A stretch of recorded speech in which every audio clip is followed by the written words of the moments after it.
Siti Alianita, saya Ria Tumutoharo, dan teman kami yang sedang merekam yaitu Putri Octavia Maharani. Kami dari kelompok 4. Baiklah, kami di sini akan menampilkan video media pembelajaran tentang kearifan lokal.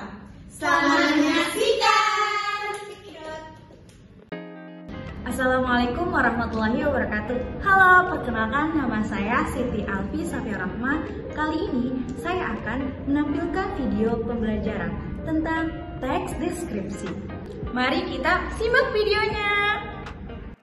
Oke, teks deskripsi berasal dari bahasa Latin yaitu describe, yang memiliki arti pemberian atau menggambarkan penjelasan mengenai sesuatu. Teks deskripsi merupakan teks yang menggambarkan atau memaparkan suatu objek secara jelas dan terperinci. Kemudian teks deskripsi bertujuan untuk mengajak pembaca agar dapat memahami, merasakan, dan menikmati sesuatu yang didapatkan dalam teks tersebut. Halo, perkenalkan, aku jenis-jenis paragraf pada teks deskripsi. Dalam teks ini ada 3 jenis. Yang pertama, paragraf deskripsi spasial. Paragraf ini isinya topik yang berupa ruangan atau tempat. Kedua, paragraf deskripsi objektif. Dalam paragraf ini menggambarkan suatu objek sesuai dengan kenyataan tanpa adanya opini atau kesan pribadi seorang penulis. Yang terakhir, paragraf deskripsi subjektif. Dalam paragraf ini menggambarkan suatu objek berdasarkan apa yang digunakan dan dilihat oleh penulis itu sendiri. Lalu aku juga berupa ciri-ciri dalam teks deskripsi. Ciri-ciri dalam teks deskripsi ada 3. Yang pertama, menggambarkan atau menjelaskan sesuatu. Yang kedua, penjelasan secara rinci dan melibatkan panca indera untuk membuat pembaca paham kalimatnya dan terfokus pada suatu hal sesuai dengan penjelasan. Lalu yang terakhir, berusaha membuat pembaca merasakan adegan atau peristiwa di dalam teks.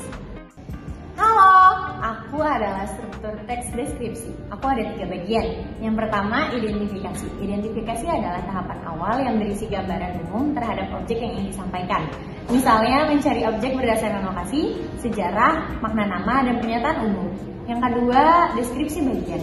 Pada bagian ini, gambaran-gambaran atau penjelasan tentang objek atau hal yang dibahas dalam teks. Yang ketiga atau terakhir, yaitu penutup, berisi tentang kesimpulan dan penegasan ulang. Selanjutnya ada kaidah kebahasan teks deskripsi. Kaidah kebahasan ini ada 7. Yang pertama, menggunakan kata benda sesuai topik yang mendeskripsikan seperti rumah sakit, rumah, mobilku, dan lain-lain. Yang kedua, menggunakan frasa yang mengandung kata benda. Contohnya, beliau ialah seorang kepala lab yang baik hati. Yang ketiga, mengandung kata sifat yang sifatnya menggantikan sesuatu, seperti 2 siswa rajin, 3 kaos kaki putih, dan lain sebagainya. Yang keempat adalah mengandung kata kerja transitif untuk memberikan informasi subjek, seperti siswa itu mengenakan seragam coklat. Kelima, mengandung kata kerja perasaan pendapat dengan tujuan untuk mengungkapkan sebuah pandangan pribadi si penulis mengenai suatu objek, seperti saya yakin baju itu murah. Dan yang keenam, mengandung kata keterangan dalam memberikan sebuah informasi mengenai suatu objek seperti dengan cepat atau lambat di coffee shop dan lain sebagainya. Dan yang terakhir yaitu mengandung bahasa kiasan berupakan sebuah perumpamaan atau metafora seperti kulitnya putih bersih seperti kapas putih. Halo, kembali lagi dengan saya. Kali ini saya menjelaskan tentang langkah-langkah menulis teks deskripsi. Yang pertama ada menentukan atau memilih objek. Yang kedua menentukan tujuan teks. Yang ketiga mengumpulkan data serta menentukan perincian yang mencakup struktur teks. Yang terakhir membuat kerangka tulisan, kemudian mengembangkan kerangka tulisannya. Untuk contohnya kita simak video berikut ini.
Nah, itu adalah penjelasan mengenai teks deskripsi.